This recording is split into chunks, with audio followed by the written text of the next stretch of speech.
Hi friends, வணக்கம். Welcome to trending சமையல். இன்னைக்கு வீடியோ ரொம்ப பயனுள்ளதா இருக்கும் அப்படின்னு நினைக்கிறேன். வீடியோ வந்து ஸ்கிப் பண்ணாம பாருங்க. நம்ம சேனலுக்கு இப்பதான் நீங்க ஃபர்ஸ்ட் டைம் வரீங்க அப்படின்னா சேனலை மறக்காம சப்ஸ்கிரைப் பண்ணி வச்சுட்டு கூட இருக்கிற பெல் ஐக்கானை பிரஸ் பண்ணி ஆல் அப்படிங்கிற நோட்டிஃபிகேஷனையும் ஆன் பண்ணி வைங்க. அப்பதான் நம்மளோட ரெகுலர் அப்டேட் எல்லாமே நீங்க மிஸ் பண்ணாம பார்க்கலாம். இப்போ வாங்க நம்ம வீடியோக்குள்ள போலாம். நம்ம இப்போ ஃபர்ஸ்ட் டிப் என்ன அப்படின்னு பார்க்கலாம். இந்த மாதிரி முட்டை வந்து வேக வச்சுட்டு அதுக்கப்புறம் அந்த முட்டையிலேருந்து அந்த ஸ்கின்னோட பிச்சுக்கிட்டு வராமல் அந்த ஓடை மட்டும் அழகாக எப்படி நம்ம ரிமூவ் பண்ணி எடுக்கிறது அப்படின்றத தான் பார்க்க போகிறோம். இந்த டவுட்டு நேற்று ஒரு வீடியோவில் ஒரு சிஸ்டர் வந்து கேட்டிருந்தாங்க. ஸோ அவங்களுக்காக இந்த ஐடியா வந்து ஷேர் பண்ணியிருக்கேன். இது ஆல்ரெடி நம்ம சேனலில் ஷேர் பண்ணியிருக்கேன். ஸோ புதுசாக பார்க்குறவங்களுக்கும் தெரியாதவங்களுக்கும் இந்த டிப்ஸு யூஸ்ஃபுல்லாக இருக்கும். நம்ம வேக வைக்கும்போது கொஞ்சமாக உப்பு சேர்த்துக்கோங்க. வேக வச்சு எடுத்ததுக்கப்புறமா இந்த மாதிரி ஒரு பாக்ஸில் வந்து சேர்த்துக்கோங்க. ஏதாச்சும் ஒரு டிஃபன் பாக்ஸில் வந்து சேர்த்துட்டு மேலே வந்து மூடி போட்டுட்டு ஒரு 3-4 தடவை மேலேயும் கீழேயும் அந்த மாதிரி ஷேக் பண்ணி விடுங்க. ரொம்ப நேரம் வந்து ஷேக் பண்ணக்கூடாது. ஒரு 4-5 தடவை ஷேக் பண்ணிங்க அப்படின்னா அந்த முட்டையோட ஓடுகள் எல்லாமே ஃபுல்லாக அங்கங்கே வந்து நொறுங்கிடும். அதுக்கப்புறம் நம்ம வந்து அந்த ஓடை வந்து தனியாக கழட்டி எடுக்கும்போது அப்படியே உங்களுக்கு ஃபுல் ஓடுமே வந்து தனியாக ரிமூவ் ஆகி வந்துடும். ரொம்ப ஈஸியாக இருக்கும். இந்த டிப்பு வந்து பார்த்திங்க அப்படின்னா பிகினர்ஸ்க்கு வந்து ரொம்ப யூஸ்ஃபுல்லாக இருக்கும் அப்படின்னு நினைக்கிறேன். உங்களுக்கும் இது யூஸ்ஃபுல்லாக இருந்துச்சு அப்படின்னா கீழே இருக்கிற கமெண்ட் செக்ஷனில் சொல்லுங்கள். பாருங்கள் எவ்வளோ அழகாக நம்ம வந்து ரிமூவ் பண்ணி எடுத்துட்டோம். எங்கேயுமே வந்து முட்டை டேமேஜ் ஆகவே இல்லை. ஸோ கண்டிப்பாக இந்த டிப்பு பிடிச்சிருக்கும்னு நினைக்கிறேன். ட்ரை பண்ணி பாருங்கள். நம்ம இப்போ செகண்ட் டிப் என்னன்னு பார்க்கலாம். இந்த மாதிரி நம்ம யூஸ் பண்ணிக்கிட்டு இருக்கிற தொடப்பம் வந்து பார்த்திங்கன்னா கொஞ்ச நாள் ஆனதுமே இந்த முன்னாடி பக்கம்லாம் வந்து பார்த்திங்கன்னா நல்லா தேஞ்சு போயிடும். அதுக்கப்புறம் நமக்கு வந்து அது பெருக்கிறதுக்கு ரொம்ப சிரமமாக இருக்கும். முன்னாடி நல்லா நிறைய தொடப்பம் அந்த குச்சி இருந்தால் தான் நமக்கு வந்து பெருக்கிறதுக்கு நல்லா இருக்கும் இல்லையா? நல்லா அந்த மாதிரி தேஞ்சு போன தொடப்பம், அதுவும் இல்லாமல் நல்லா கலரும் மாறிடும் பாருங்கள். ரொம்ப நாள் யூஸ் பண்ணிக்கிட்டு இருக்கோன்னா கலர் மாறிடும். அது வந்து நிறைய பேர் தூக்கி போட்டுருவாங்க. அந்த மாதிரி தூக்கி போடாமல் அதை வந்து தனியாக பிரித்து இந்த மாதிரி எடுத்துக்கோங்க. இந்த மாதிரி எடுத்ததுக்கப்புறம் அடியில் அந்த மாதிரி குச்சி இருக்கும் இல்லையா, அது எல்லாமே வந்து கரெக்டாக ஒரே லெவலில் இருக்கிற மாதிரி கட் பண்ணி ஃபஸ்ட்டு நம்ம எடுத்துக்கலாம். இப்போ இதை வந்து நம்ம எப்படி யூஸ் பண்ணலாம் அப்படிங்கிறத பார்க்க போகிறோம். இந்த டிப்ஸ் ஆல்ரெடி நம்ம தென்னந்தொடப்பத்துக்கு வந்து நம்ம சேனல்லையே ஏற்கனவே நான் வந்து ஷேர் பண்ணியிருக்கேன். இந்த மாதிரி தொடப்பம் கொஞ்சமாக இருக்குது அப்படிங்கிறதுனால நான் வந்து சின்ன பாட்டில் வந்து எடுத்திருக்கேன். 10 ரூபாய் ஜூஸ் பாட்டில். அந்த பின் பக்க போர்ஷன் இருக்கு இல்லையா, இந்த 5 பார்ட் இருக்க பாருங்கள், அது மட்டும் வந்து கத்தி வச்சு இந்த மாதிரி கட் பண்ணி எடுத்துக்கோங்க. கத்தி வந்து லைட்டாக நெருப்பில் கட்டிட்டு இந்த மாதிரி கட் பண்ணிங்க அப்படின்னா சூப்பராக உங்களுக்கு கட் ஆகி வந்துடும். இப்போ பாருங்கள் சூப்பராக நமக்கு வந்து ஒரு 5 ஹோல்ஸ் வந்து கிடச்சிருக்கு இல்லையா. இப்போ நம்ம வந்து எடுத்து வச்சுருக்கிற தொடப்பத்தோட குச்சிகள் எல்லாத்தையும் பின்பக்கமாக திருப்பிட்டு இந்த பாட்டிலுக்குள்ளே வந்து நம்ம விட்டுக்கலாம். இந்த மாதிரி செய்கிறதுனால இந்த தொடப்பத்தை நம்ம தூக்கி போடாமல் அழகாக ரொம்ப வருஷத்துக்கு வச்சு ரீயூஸ் பண்ணிக்கலாம். எப்படியெல்லாம் வந்து இதை யூஸ் பண்ணிக்கலாம் அப்படிங்கிறத ஷேர் பண்ணியிருக்கேன். வீடியோ வந்து ஸ்கிப் பண்ணாமல் பார்த்துட்டே இருங்க. இந்த மாதிரி எடுத்துருக்கிற குச்சிகள் எல்லாத்தையுமே வந்து ஃபுல்லாக நம்ம வந்து செட் பண்ணிக்கலாம். அந்த மூடி வந்து நம்ம கழட்ட வேண்டாம், அப்படியே இருக்கட்டும். இப்போ நம்ம அந்த கைப்பிடியை அந்த பாட்டில் இருக்கு இல்லையா, அதை எப்படி நம்ம அழகாக செட் பண்ணுறதுன்னு பார்க்கலாம். இந்த மாதிரி ஸ்டவ் ஆன் பண்ணிக்கோங்க. ஹை ஃப்ளேமில் வைக்காதீங்க, நல்லா சிம்மில் வச்சுக்கோங்க. வச்சுட்டு இந்த மாதிரி அந்த பாட்டிலை வந்து நல்ல பக்கமாக இந்த மாதிரி பிடிச்சி திருப்பி காமிச்சிங்க அப்படின்னா நல்லா அது வந்து மெல்ட் ஆகிட்டு சூப்பராக உங்களுக்கு வந்து அந்த நம்ம வச்சுருக்கோம் இல்லையா தொடப்பம், அது கூட வந்து சூப்பராக செட் ஆகிடும். பார்க்கும்போது உங்களுக்கு தெரியும் அந்த பாட்டில் வந்து எந்த அளவுக்கு மெல்ட் ஆகி ரொம்ப சூப்பராக அந்த தொடப்பத்தோட நல்லா டைட்டாக செட் ஆகியிருக்கு அப்படின்னு சொல்லிட்டு. லைட்டாக நெருப்பில் காட்டின உடனே நம்ம கிச்சன் டவல் யூஸ் பண்ணி நல்லா டைட்டாக வந்து ப்ரெஸ் பண்ணி கொடுங்க அந்த பாட்டிலை ஃபுல்லாகவே. அந்த மாதிரி நீங்கள் பண்ணும்போது அந்த பாட்டில் வந்து மெல்ட் ஆகிட்டு இருக்கோம் இல்லையா, அது வந்து நம்ம அழுத்தம் கொடுக்கும்போது நல்லா சூப்பராக அந்த குச்சிகளோட போயிட்டு சூப்பராக செட் ஆகிடும். பாருங்கள் ரொம்ப சூப்பராக நமக்கு வந்து செட் ஆகி வந்துருச்சு. பாருங்கள் எவ்வளோ அழகாக இருக்குன்னு. உங்களுக்கு வேணும்னா நீங்கள் அந்த பாட்டிலுக்கு கலர் கூட பண்ணிக்கலாம். இப்போ பாருங்கள் நம்மளோட தொடப்பம் வந்து ரொம்ப சூப்பராக ரெடி ஆகிடுச்சு. நீங்கள் வந்து நல்லா பிடிச்சி இதை வந்து க்ளீன் பண்ணுறதுக்கு யூஸ் பண்ணுறதுக்கு ரொம்ப சூப்பராக இருக்கும். அந்த மூடியை வந்து கழட்டாதீங்க. அந்த மூடி வந்து கழட்டாமல் அப்படியே வச்சுருங்க. அதுக்கப்புறம் வந்து நான் என்ன பண்ணேன் அப்படின்னா அந்த மொனை பகுதியில் கொஞ்சம் அங்கங்கே நீட்டிகிட்டு இருந்த குச்சி எல்லாத்தையுமே அந்த மாதிரி கட் பண்ணி ஒரே லெவல் ஆக்கிட்டேன். இப்போ நம்ம இதை எங்கே க்ளீன் பண்ணலாம் அப்படின்னு பார்க்கலாம். வீட்டில் வந்து நமக்கு அந்த கிச்சன் ஷெல்ஃப் எல்லாம் இருக்குது இல்லையா, அதெல்லாம் வந்து க்ளீன் பண்ணுறதுக்கு ரொம்ப ஈஸியாக இருக்கும். அதே மாதிரி இந்த மாடி படிக்கட்டுகள் இதெல்லாம் வந்து க்ளீன் பண்ணுறதுக்கு அங்கங்கே அந்த டஸ்ட்டு இதெல்லாம் பிடிச்சிட்ருக்கோம் பார்த்தீங்களா, அது எல்லாமே ரொம்ப சூப்பராக நம்ம வந்து க்ளீன் பண்ணலாம். அதாவது இந்த மாதிரியான க்ளீனிங் வேலைகளுக்கு வந்து இந்த குட்டி தொடப்பத்தை நம்ம வந்து பிடிச்சி ஹேண்டில் பண்ணுறதுக்கு ரொம்ப ஈஸியாக இருக்கும் நமக்கு. பாருங்கள் ரொம்ப ஈஸியாக நம்ம வந்து டஸ்ட் எல்லாத்தையுமே சூப்பராக தட்டி எல்லாமே எடுத்துடலாம். அந்த அளவுக்கு நமக்கு இது வந்து ரொம்பவே யூஸ்ஃபுல்லாக இருக்கும். அதுக்கப்புறம் நம்மளோட ஜன்னல் எல்லாமே வந்து ரொம்ப அழகாக இதை யூஸ் பண்ணி நம்ம க்ளீன் பண்ணிக்கலாம். இந்த மாதிரி க்ளீன் பண்ணுறதுக்கு இந்த மாதிரியான குட்டி தொடப்பத்தை நம்ம வந்து யூஸ் பண்ணிக்கிட்டோம் அப்படின்னா, நம்ம வந்து வீடு பெருக்கிறதுக்குன்னு சொல்லி வச்சுருப்போம் இல்லையா, அந்த தொடப்பம் வந்து நமக்கு ரொம்ப நாளுக்கு சேஃபாக இருக்கும். பாருங்கள் எவ்வளோ சூப்பராக இருக்குது. ட்ரை பண்ணி பாருங்கள். இப்போ நம்ம அடுத்த டிப் என்ன அப்படின்னு பார்க்கலாம். நிறைய லேடீஸ்க்கு வந்து பார்த்திங்க அப்படின்னா, இந்த மாதிரி ரோஜா செடி வந்து வாங்கி வளர்க்குறதுக்கு ரொம்பவே பிடிக்கும். இந்த ரோஜா பூ வந்து பிடிக்காதவங்க யாருமே இருக்க மாட்டோம் இல்லையா? அந்த மாதிரி வாங்கி வச்சு நம்ம பார்த்து பார்த்து வளர்க்குற ரோஜா செடி பூக்கலை அப்படின்னா ரொம்பவே கஷ்டமாக இருக்கும். அந்த மாதிரி இல்லாமல் நம்ம இந்த மாதிரி நல்ல நிறைய பூக்கள் வந்து பூக்கிறதுக்கும், அந்த செடி வந்து நிறைய கிளைகள் விட்டு வளர்கிறதுக்கும் நம்ம என்ன பண்ணலாம் அப்படிங்கிறது தான் பார்க்க போகிறோம். வாரத்தில் ஒரு தடவை நான் வந்து ஒரு ஃபெர்டிலைசர் வந்து கொடுத்துட்ருக்கேன். அந்த ஃபெர்டிலைசர் வந்து நீங்கள் கொடுத்து பாருங்கள். கண்டிப்பாக உங்களோட செடிகள் வந்து நல்லா வளர்றது உங்களுக்கே வந்து தெரியும். பாருங்கள் எந்த அளவுக்கு செடிகள் வந்து நல்ல கிளைகள் விட்டு வந்து சூப்பராக வந்து வளர்ந்துருக்கு. அது மட்டும் இல்லாமல் ஒரு கிளையிலே வந்து பார்த்திங்கன்னா 3-4 பூ வந்து பூக்கிற அளவுக்கு ரொம்ப சூப்பராக இருக்குது. இந்த செடிக்கான உரம் வந்து நம்ம ரெடி பண்ணுறதுக்கு கடையில் நம்ம எந்த பொருளும் வாங்க வேண்டியது கிடையாது. வீட்டில் இருக்கிற ஒரு சில பொருட்களை யூஸ் பண்ணி தான் நம்ம இதுக்கு வந்து உரம் ரெடி பண்ண போகிறோம். இப்போ வந்து பார்த்திங்க அப்படின்னா ஒரு 3/4 லிட்டர் அளவுக்கு நான் வந்து தண்ணி எடுத்து இந்த மாதிரி கொதிக்க வச்சுருக்கேன். இப்போ இந்த தண்ணி கூட வந்து பார்த்திங்கன்னா நம்ம வந்து யூஸ் பண்ணிவிட்டு, அதாவது வெங்காயம் யூஸ் பண்ணிவிட்டு அந்த தோலை தூக்கி போட்டுருவோம் இல்லையா, அந்த வெங்காய தோல் வந்து ஒரு கைப்பிடி அளவுக்கு நான் வந்து சேர்த்துருக்கேன். அது கூட நல்ல பழுத்த வாழைப்பழ தோல் வந்து ஒரு தோல் இந்த மாதிரி சின்னதாக பிச்சு போட்டிருக்கேன். நீங்கள் 2 தோல்லேருந்து 3 தோல் கூட வந்து தாராளமாக சேர்த்துக்கலாம். இது கூட வந்து 1 ஸ்பூன் அளவுக்கு டீ தூள் வந்து சேர்த்துருக்கேன். இப்போ இது 3த்தையும் சேர்த்து நல்லா கொஞ்சம் நேரத்துக்கு நம்ம வந்து கொதிக்க விடலாம். நல்லா கொதித்து அதோட கலர் வந்து நல்லா மாறி இந்த மாதிரி வரும் பாருங்கள். அந்த டைமில் நம்ம வந்து ஸ்டவ் ஆஃப் பண்ணணும். பாருங்கள் ஒரு 10 நிமிஷமாவது இதை வந்து கொதிக்கிறதுக்கு டைம் கொடுங்க.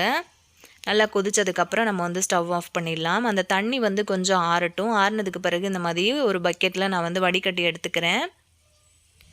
இந்த மாதிரி உரம் வந்து நீங்கள் ரெடி பண்ணி வாரத்தில் ஒரு தடவை உங்களோட செடிகளுக்கு, ரோஜா செடி அப்படின்னு கிடையாது, நீங்கள் காய்கறி செடிகள் வச்சுருந்தீங்க அப்படின்னா கூட இதை வந்து தாராளமாக வாரத்தில் ஒரு தடவை நீங்கள் கொடுத்துட்டே வாங்க. முடிஞ்சால் வாரத்தில் 2 தடவை கூட கொடுங்க. ரொம்ப சூப்பராக செடிகள் வந்து நல்லா வளர ஆரம்பிக்கும். இப்போ வந்து பார்த்திங்கன்னா கிட்டத்தட்ட இதில் வந்து 3/4 லிட்டர் அளவுக்கு நான் சொல்லியிருந்தேன் இல்லையா, அதில் வந்து ஒரு 3 லிட்டர் அளவுக்கு நான் வந்து தண்ணி சேர்த்து கலந்துக்கிறேன். இந்த மாதிரி கலந்த தண்ணியை நம்ம வந்து டைரெக்டாக செடிகளுக்கு வந்து கொடுத்துடலாம். ஆல்ரெடி நீங்கள் வந்து செடிகளுக்கு தண்ணி ஊற்றிருக்கீங்க, இந்த உரம் வந்து அப்புறமா கொடுக்குறீங்க அப்படின்னா கொஞ்சமாக வந்து கொடுத்துக்கலாம். நான் வந்து இன்றைக்கி காலையில் செடிகளுக்கு தண்ணி ஊற்றலை, ஸோ கொஞ்சம் அதிகமாகவே நான் வந்து கொடுக்குறேன். இந்த மாதிரி கொடுத்து பாருங்கள், கண்டிப்பாக நல்லா வளரும். அது மட்டும் இல்லாமல் உங்களோட ரோஜா செடி வந்து அரும்பு விடாமையே இருக்குது அப்படின்னு அந்த மாதிரி தொடர்ந்து நீங்கள் கொடுத்துட்டே வரும்போது நல்ல கிளைகள் வந்து அதிகமாக விட்டு அரும்பும் வந்து நல்லா விடும். நான் ரோஜா செடிகளுக்கு மட்டும் கிடையாது, இந்த மாதிரி என்னோடய வெத்தலை கொடிக்கும் வந்து கொடுத்துட்ருக்கேன். பாருங்கள் வாசலில் வந்து வச்சுருக்கேன். பார்க்கவே ரொம்ப அழகாக இருக்குல்ல, நல்ல கிளைகள் விட்டு நல்லா வளர ஆரம்பிச்சிருக்கு. ஸோ கண்டிப்பாக உங்களுக்கு இந்த டிப்ஸ் வந்து பிடிச்சிருக்கும்னு நினைக்கிறேன். பிடிச்சிருந்தா வீடியோக்கு ஒரு லைக் கொடுத்துருங்க. இப்போ நம்ம அடுத்த டிப் என்ன அப்படின்னு பார்க்கலாம். ரேசன் பச்சரிசி மாவு வச்சு ரொம்ப சாஃப்டான ஒரு இடியாப்பமும் அதுக்கு மேட்சிங்காக ரொம்ப சூப்பரான ஒரு வடகரி ரெசிப்பியும் எப்படி பண்ணுறதுன்னு பார்க்கலாம். 1 கப் அளவுக்கு மாவு எடுத்து நல்லா வறுத்து எடுத்திருக்கேன். அந்த மாவு வந்து வறுக்கும் போது நல்ல வாசம் வரும் பாருங்கள். அந்த டைமில் ஸ்டவ் ஆஃப் பண்ணிவிட்டு இந்த மாதிரி ஒரு ட்ரேயில் கொட்டி ஆற வச்சுருக்கேன். மாவு வந்து கொஞ்சம் ஆறினதுக்கு பிறகு கை பொறுக்கிற சூடில் வெது வெதுப்பான சுடு தண்ணியில் கொஞ்சமாக வந்து தேவையான அளவுக்கு உப்பு சேர்த்து கலந்து விட்டுட்டு கொஞ்சம் கொஞ்சமாக இந்த மாவில் சேர்த்து நல்லா இந்த மாதிரி கலந்து கொடுத்துருங்க. கலந்து கொடுத்துட்டு கொஞ்சம் கொஞ்சமாக தண்ணி ஆட் பண்ணி நம்ம இடியாப்பத்துக்கு பிசைவோம் இல்லையா, அந்த பதத்தில் வந்து பிசைஞ்சு எடுத்துக்கோங்க. ரேஷன் பச்சரிசி மாவு யூஸ் பண்ணி தான் நான் இன்றைக்கி வந்து இந்த இடியாப்பம் பண்ணுறேன். இடியாப்பம் பண்ணுறது ரொம்ப பெரிய வேலைலாம் இல்லை, நம்ம வந்து ரொம்ப ஈஸியாக சூப்பராக பண்ணிடலாம், ரொம்ப குயிக்காகவும் வந்து பண்ணி முடிச்சிடலாம். பாருங்கள் மாவு வந்து நல்லா பிசைஞ்சு எடுத்ததுக்கப்புறமா இந்த மாதிரி சின்ன சின்ன போர்ஷனாக வந்து தனியாக பிரித்து எடுத்திருக்கேன். இப்போ வந்து நான் இட்லி பிளேட்டில் தான் இந்த இடியாப்பம் வந்து பிழிஞ்சு விட போகிறேன். கொஞ்சமாக வந்து ஆயில் அப்ளை பண்ணிக்கலாம். ஆயில் அப்ளை பண்ணினதுக்கப்புறமா மாவை வந்து நம்ம முறுக்கு பிழிவோம் இல்லையா, அந்த அச்சில் நம்ம வந்து சேர்த்துக்கலாம். சேர்த்துட்டு நல்லா அந்த மாதிரி பிழிஞ்சு கொடுத்துட்டோம் அப்படின்னா ரொம்ப ஈஸியாக நமக்கு பிழியறதுக்கும் ரொம்ப ஈஸியாக வரும், கஷ்டம்லாம் கிடையாது. மாவு வந்து நல்லா பதமாக பிசைஞ்சிங்க அப்படின்னா உங்களுக்கு வந்து ஈஸியாக பிழிஞ்சு விட்டுடலாம். பாருங்கள் நான் 4 பிளேட்லேயும் இந்த மாதிரி பிழிஞ்சு எடுத்துட்டேன். இப்போ இதை வந்து ஒன்று மேலே ஒன்று வச்சு நம்ம வந்து வேக வச்சுக்கலாம்.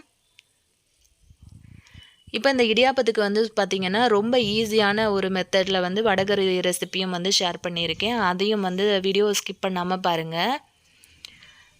ஒரு 15 நிமிஷம் வரைக்கும் நான் அப்படியே வந்து விட்டு வச்சுருந்தேன். நல்லா வெந்து வந்திருக்கு, நல்லா பூ போல் நல்லா சாஃப்டாக வந்திருக்கு. நான் எடுத்து காட்டுறேன் பாருங்கள் எந்த அளவுக்கு சாஃப்டாக இருக்குது அப்படின்னு உங்களுக்கு பார்க்கும்போதே தெரியும். இப்போ இதுக்கு வந்து பார்த்திங்கன்னா வடகறி ரெசிபி எப்படி பண்ணுறதுன்னு பார்க்கலாம். கொஞ்சமாக வந்து கடலைப்பருப்பு நான் ஊற வச்சு எடுத்து வச்சுருந்தேன். இந்த மாதிரி நல்லா ஊறினதுக்கு அப்புறமா நம்ம இதை வந்து ஒரு மிக்ஸி ஜாரில் வந்து சேர்த்துக்கலாம். எப்போவுமே வடகறிக்கு நம்ம வந்து கடலைப்பருப்பு அரைக்கும் போது கொஞ்சமாக சோம்பு வந்து அதிகமாக சேர்த்துக்கணும். என்கிட்ட சோம்பு இல்லை அப்படிங்கிறதுனால நான் இன்றைக்கி சோம்பு தூள் வந்து சேர்த்துக்க போகிறேன். 1/2 ஸ்பூன் அளவுக்கு சோம்பு தூள், அதுக்கப்புறம் கொஞ்சம் உப்பு, கொஞ்சம் மஞ்சத்தூள் சேர்த்துருக்கேன். சேர்த்துட்டு நல்ல பல்ஸ் பண்ணி எடுங்க. ஒரு 2-3 தடவை வந்து பல்ஸ் மோடில் விட்டிங்க அப்படின்னா நல்லா இந்த மாதிரி கொர கொரப்பாக அரைச்சிட்டு வந்துடுங்க. நல்லா நைஸாக அரைக்கக்கூடாது. நிறைய பேர் வந்து பார்த்திங்கன்னா இட்லி பாத்திரத்தில் கொஞ்சம் சின்ன சின்னதாக உருண்டைகளாக பிடிச்சி வந்து வேக வச்சு எடுப்பாங்க. நீங்கள் அப்படி செய்கிறத விட இந்த மாதிரி வந்து செஞ்சு பாருங்கள். ரொம்ப டேஸ்ட் அட்டகாசமாக இருக்கும். இந்த மாதிரி தவா வந்து அடுப்பில் வச்சுருக்கேன். நல்லா ஹீட் ஆனதுக்கு பிறகு கொஞ்சமாக நல்லெண்ணெய் சேர்த்துருக்கேன். சேர்த்ததுக்கப்புறமா நம்ம ரெடி பண்ணோம் இல்லையா அந்த மாவு, அதை வந்து எடுத்து இந்த மாதிரி அடை மாதிரி தட்டி விட்டுருங்க. தட்டிட்டு தேவையான அளவுக்கு லைட்டாக சுற்றி வந்து கொஞ்சமாக ஆயில் வந்து சேர்த்துக்கோங்க. இந்த மாதிரி நீங்கள் தவாவில் போட்டுட்டு வடகறிக்கு வந்து யூஸ் பண்ணி பாருங்கள். அதோட டேஸ்ட்டும் அதோட வாசமும் வந்து கண்டிப்பாக ரொம்ப சூப்பராக இருக்குங்க. இந்த மாதிரி நல்லா 2 பக்கம் செவந்து வந்ததுக்கப்புறம் நம்ம எடுத்துடலாம். நல்லா ஆறுனதுக்கப்புறமா இந்த மாதிரி கை வச்சு உதுத்து விட்டிங்க அப்படின்னா ரொம்ப சூப்பராக உங்களுக்கு வந்து நல்லா உதிர்ந்து வந்துடும். இந்த மாதிரி செஞ்சு நீங்கள் ஒரு பாக்ஸில் போட்டு ஸ்டோர் பண்ணி ஃப்ரிட்ஜில் வச்சுட்டிங்க அப்படின்னா கூட 1 வாரம் வரைக்கும் கூட நீங்கள் வச்சு யூஸ் பண்ணிக்கலாம். பாருங்கள் ரொம்ப சூப்பராக உதுத்து எடுத்துட்டோம் இல்லையா? நல்லா கமகமன்னு வாசம் வந்துக்கிட்டு இருக்கு. இப்போ வந்து ஸ்டவ் ஆன் பண்ணிவிட்டு ஒரு கடாயில் கொஞ்சமாக ஆயில் சேர்த்துட்டேன். 2 பட்டை, 2 பிரியாணி இலை, 4 கிராம்பு சேர்த்துருக்கேன். இப்போ வந்து ஒரு பச்சை மிளகா, அதுக்கப்புறம் 3 பெரிய வெங்காயத்தை நல்லா நீல வாக்கில் கட் பண்ணி சேர்த்துருக்கேன். கூடவே வந்து ஒரு கைப்பிடி அளவுக்கு கருவேப்பிலை சேர்த்துருக்கேன். சேர்த்துட்டு இதை வந்து நல்லா வதக்கி விட்டுருங்க. ரொம்ப நேரம் வதங்கணுன்னுலாம் அவசியம் கிடையாது. கொஞ்சம் பிங்க் கலரில் வதங்கி வந்தால் போதும். இது வந்து வதங்கிறதுக்காக கொஞ்சம் உப்பும் மஞ்சத்தூளும் சேர்த்துருக்கேன். சேர்த்துட்டு இதையும் வந்து நல்லா கலந்து கொடுத்துருங்க. நல்ல ஒரு பிங்க் கலரில் வந்து இது வதங்கி வந்ததுக்கப்புறமா நம்ம வந்து மற்ற பொருட்களை சேர்த்துக்கலாம். இஞ்சி பூண்டு பேஸ்ட்டு வந்து நான் வந்து அரைக்காமல் அந்த நம்ம இடிகள் இருக்கு இல்லையா, அதில் வந்து இடிச்சிட்டு சேர்த்துருக்கேன். ஏன்னா அப்படி சேர்த்திங்க அப்படின்னா அந்த இஞ்சி பூண்டோட ஃப்ளேவர் வந்து நல்லா தூக்கலாக கிடைக்கும். அதோட ஒரு சின்ன தக்காளி வந்து கட் பண்ணி சேர்த்துருக்கேன். அந்த தக்காளி வந்து நல்லா மசிஞ்சு வரட்டும். இப்போ இது கூட வந்து காரத்துக்கு தேவையான அளவுக்கு தனி மிளகாத்தூள் 1 ஸ்பூன், சோம்புத்தூள் 1/2 ஸ்பூன், குழம்பு மிளகாத்தூள் 1 ஸ்பூன் சேர்த்துருக்கேன். கொஞ்சமாக 1/4 ஸ்பூன் அளவுக்கு கரம் மசாலா தூள் சேர்த்துருக்கேன். சேர்த்துட்டு நல்லா அந்த தக்காளி எல்லாத்தையும் மசிச்சு விட்டுட்டு நல்லா இதை வந்து கலந்து விட்டுடலாம். கலந்து விட்டதுக்கப்புறமா ஒரு கைப்பிடி அளவுக்கு கொத்தமல்லியும் புதினாவும் வந்து சேர்த்துருக்கேன். நல்ல ஃப்ரெஷ்ஷான புதினா கொத்தமல்லி வந்து இந்த டைமில் சேர்த்து பாருங்கள். உங்களோட வடகறியோட டேஸ்ட்டே வந்து அல்டிமேட்டாக இருக்கும். இப்போ வந்து தேவையான அளவுக்கு தண்ணி சேர்த்துட்டு இந்த மாதிரி கொதிக்க விட்டுருங்க. இந்த டைமில் உப்பு காரம் எல்லாமே நீங்கள் வந்து செக் பண்ணி பார்த்துக்கோங்க. நல்லா தண்ணி கொதித்ததுக்கப்புறம் நம்ம ஆல்ரெடி உதுத்து வச்சுருக்கோம் இல்லையா கடலைப்பருப்பு, அதை வந்து உள்ளே சேர்த்துக்கலாம். இந்த மாதிரி சேர்த்துட்டு நல்லா கலந்து கொடுத்துருங்க. கலந்து கொடுத்துட்டு மூடி போட்டு மூடி வச்சிடலாம். நல்ல ஒரு 5லேருந்து 10 நிமிஷம் வரைக்கும் சிம்லேயே விட்டுருங்க. எனக்கு வந்து இந்தளவுக்கு திக்காக இருந்தால் போதும். உங்களுக்கு தண்ணியாக வேணும் அப்படின்னு நினச்சிங்கன்னா இன்னும் கொஞ்சம் வந்து தண்ணியாக செஞ்சுக்கலாம். மூடி போட்டு மூடி எடுத்து வச்சுட்டேன். நம்மளோட இடியாப்பம் வந்து ரொம்ப சூப்பராக ரெடி ஆகிடுச்சு. யாராச்சும் கெஸ்ட்டு வர்றாங்க வீட்டுக்கு அப்படின்னா கூட நீங்கள் டின்னருக்கோ பிரேக்ஃபாஸ்ட்டுக்கோ வந்து இந்த மாதிரி ரெடி பண்ணி கொடுக்கலாம். ரொம்ப சூப்பராக இருக்கும், விரும்பி சாப்பிடுவாங்க.